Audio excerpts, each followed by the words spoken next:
गोंगडे गल्लीत आमचं दुकान आहे. कृष्णा बाळवा उराडे या नावानं दुकान आहे आमचं. गोंगड्याचं 50 वर्षापूर्वी दुकान आहे आणि गोंगडे हे प्रत्येक वारकरी आणि देवाच्या पूजेला आणि साधू संताला कीर्तनाला गोंगड्याचा मान आहे आणि गोंगड्याशिवाय त्यांना हे होत नाही. म्हणजे त्यांना ते परंपराच आहे गोंगड्याची.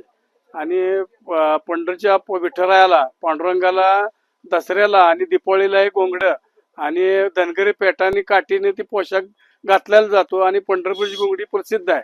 आणि पूजा अर्चाला जे गोंगडी लागते ती गोंगडी प्युअर शुद्ध येते. गोंगडी प्रकार आहे 4-5 प्रकार आहेत त्यात गोंगडीचे. आता हे आपले आमच्याकडे पट्ट्यामध्ये माल आहे, काळ्यामध्ये आहे, पांढऱ्यामध्ये आहे, जावळीची गोंगडी आहे, पट्ट्यामध्ये माल आहे. आता आमच्या इथे 6-7 दुकान आहेत पंढरपूरला. म्हणजे स्थानिक लोकांची 6-7 दुकान आहेत, 7 दुकान आहेत आमची.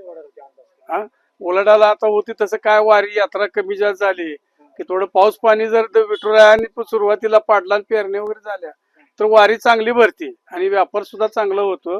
पण जरा थोडा पावसाने जरा थोडी ओढ दिली एवढाच विषय.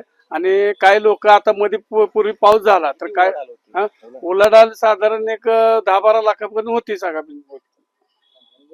सगळ्या दुकानदाराची. आता जसं ज्या ते आता कोणाचं लहान दुकान आहे, कोणाचं मोठं आहे, कोण घेत ना असं.